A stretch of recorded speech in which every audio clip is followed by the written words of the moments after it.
Welcome back to Your Health television program. I'm Dr. David Morwood. I am a board-certified plastic surgeon, and I am so pleased you could be with us today. For this first segment, I'm going to discuss choosing the proper place to have your plastic surgery procedure. There's a phrase that we use in plastic surgery that's called choosing and deciding about timing, location, and anesthesia. That's one of the most important decisions you can make after deciding to have a plastic surgery procedure. There are three common choices that we discuss in the office while we're scheduling your procedure. We can do your surgery in the office itself, in a little operatory that I have, or it's not so small. It's a very convenient mid-size operatory in the office. And of course, there's the surgery center. I'm very lucky that there's a surgery center on our ground floor right in our building. And of course, there's the hospital here in Monterey. So we choose between having a procedure in the office or at the surgery center or at the hospital. First of all, let's start with the office. What happens if someone decides to have a procedure or operation in the office? A person will come in, and after having their vital signs taken, the vital signs, of course, include blood pressure and pulse and your oxygen saturation, which is measured with a little device. A person will take an oral sedative. That's a pill. An oral sedative, an oral narcotic, a painkiller, and an oral antibiotic. Now those are, as I said, those are oral. They're administered by mouth. They come in pill form. We let them take effect or soak in, some people say, and then the next step is to numb up the skin. For example, let's say that we're going to, in the office, do a mini facelift, say a mini cheek lift or a mini neck lift, one of those procedures. We numb up the skin with a needle. Now that stings, and that's not something that we want to just brush over. However, it's very effective in getting the skin numb. I use a needle to inject something called lidocaine and usually mixed with something called Marcaine. It's a long-acting local anesthetic, usually combined with a chemical called epinephrine that helps the vessels vasoconstrict, so it'll minimize any oozing. So a person comes in and takes an oral narcotic, an oral sedative, and an oral antibiotic. We let those take effect, and then we numb up the skin with a needle. That stings, but it's very effective in bringing about a numb feeling or a lack of feeling to the skin. Now, once the skin is numbed up, then I can numb up the deeper tissues. I have a sterile solution called Hunsted's formula, and that's a very dilute local anesthetic. It's the same solution that we use to perform liposuction. It numbs up the deeper tissues. So we let that take effect, we let that soak in. And so then the result will be that a person is very mellow, relaxed, they are numb, however they're awake. Now certainly during a procedure, oftentimes a person will take a nap or fall asleep in the chair as I'm working, but it's not because they're under a general anesthetic in the office, it's because that they are relaxed and numb, and it's pleasant. However, that is what happens in the office during a procedure. Now, let's go one step further. For the surgery center, an intravenous is started, commonly called an IV, and that goes in the arm or the hand. Those same three medicines are infused right into the vein: a sedative, a narcotic, and an antibiotic intravenously. Now, at the surgery center, we have an anesthesiologist and a nurse and a scrub tech right there with me. And a patient can tell the anesthesiologist how deep you want to go. You can totally take a nap, commonly known as general anesthesia. And of course, there are levels of general anesthesia. You can have the deepest level where you have an endotracheal tube and the anesthesiologist is breathing for you through a machine. You can have a sort of lighter general anesthetic. There's something called a laryngeal mask where you're doing a lot of your own breathing, but you're still under anesthesia. You can just have twilight or heavy sedation where you're doing your own breathing and there's not an instrument in your trachea or windpipe or even in your larynx, but you're just very comfortable and sort of disassociated. That's another level called sedation or twilight anesthesia. Once that happens, then I numb up the skin, but nothing bothers you. You're not really aware of the skin being numbed. Then I numb up the deeper tissues anyway, and we proceed with the procedure, and I talk to you and your ride or you and your family in the recovery room after the procedure. It's just a more involved, somewhat more intense, somewhat more invasive anesthetic procedure. Now, it's interesting to note that the operation for me is the same. The operation that you'll get is the same between the office and the surgery center or even the hospital. So what happens at the hospital? At the hospital, of course, we do start an IV. I wouldn't say exclusively, but most of the time, people who are going to the hospital get a general anesthetic. So they just take a nap during the procedure, and then I proceed with numbing up their skin, numbing up the deeper tissues, and proceeding. Now, why does someone choose the office, or why would someone choose the surgery center, and why might someone choose the hospital? First of all, to do something in the office, I require that my patients are of the group that they're healthy. We can't really be doing patients in the office that have a heart condition or a history of a heart problem, or let's say uncontrolled diabetes or uncontrolled high blood pressure. A person has to be healthy, have their medical conditions controlled. It's usually a good idea, if you do have medical conditions, to get an okay by your internist. We call that medical clearance. And you've got to be able to be medically stable enough to have a procedure in the office. Secondly, I think that it's important that a person is of the right mindset to have a procedure in the office. In other words, you have to be able to sit still and communicate if you're uncomfortable, communicate to me if you want to move around. And I'm not judgmental. I do plenty of procedures in the office. I do plenty of procedures at the surgery center, and I do many operations at the hospital. So it really depends a lot upon the person and their mindset. Now, of course, at the surgery center, as I said, there's an anesthesiologist present. You can take a nap if you want. You can have a general anesthesia, a general anesthetic, or you can just get heavily sedated, and then you get numbed up. So you have a choice. At the hospital, in general, I think the hospital's a good place for someone who with medical problems. It's good to have other doctors around and other nurses are around. In the uncommon circumstance where a person might have a problem, then of course there are other doctors and nurses around. People with medical problems probably are best done at the hospital. For very long procedures, I think it's good to go to the hospital.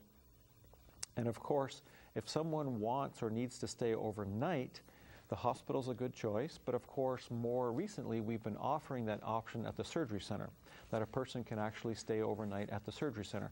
We call it a 2359.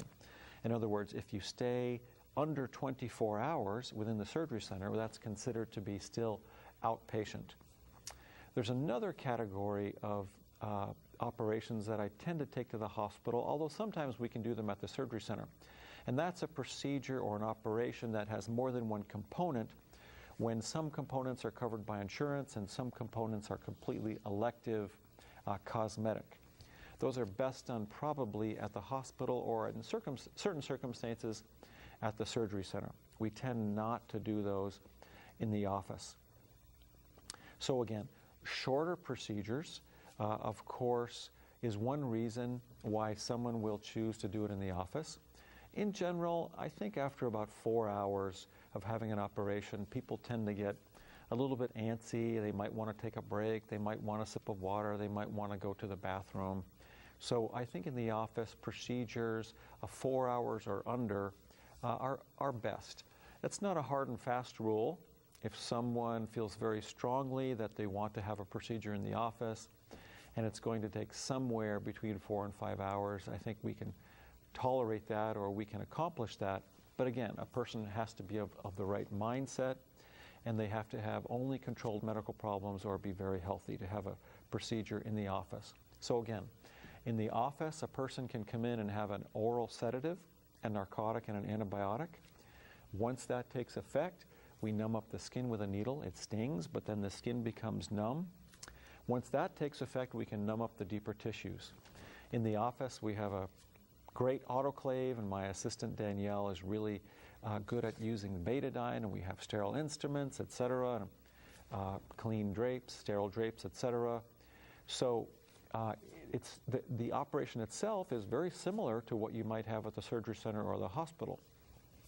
But again, it's a lot of depending upon the mindset of the person. Again, to review, at the surgery center, an intravenous is started, an IV.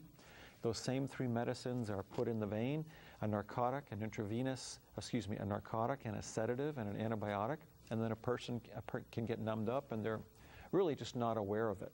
It's good for people who say to me, you know, Dr. Morwood, I don't want to hear, I don't want to see your instruments, I have a phobia about needles, and that's okay. I'm not judgmental. As I said, I do plenty in the office, I do plenty at the surgery center, and I do many operations at the hospital. So at the hospital, it's another level of involvement, of course. Typically, people get a general anesthetic or a heavy sedation at the hospital. Then I numb up your skin, numb up the deeper tissues, etc. So there are operations that are appropriate for each place. Now let's start with the office. For example, what is it that we can do in the office commonly? Small areas of liposuction can be done in the office. And of course, there are actually state regulations. I don't remember the number, but it's related to the volume of liposuction. I think it's under 1,500 cc's. 1,500 cc's or milliliters of infused Hunsted's formula, and aspirated fat. I think in the office we tend to keep that under 1,500 cc's.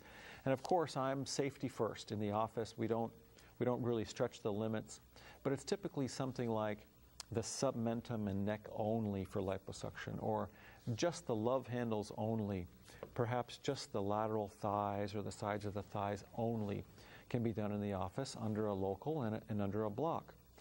Now for the surgery center, liposuction can go up to 5,000 cc's as an outpatient. There's a state regulation that dictates that more than 5,000 cc's will require overnight observation.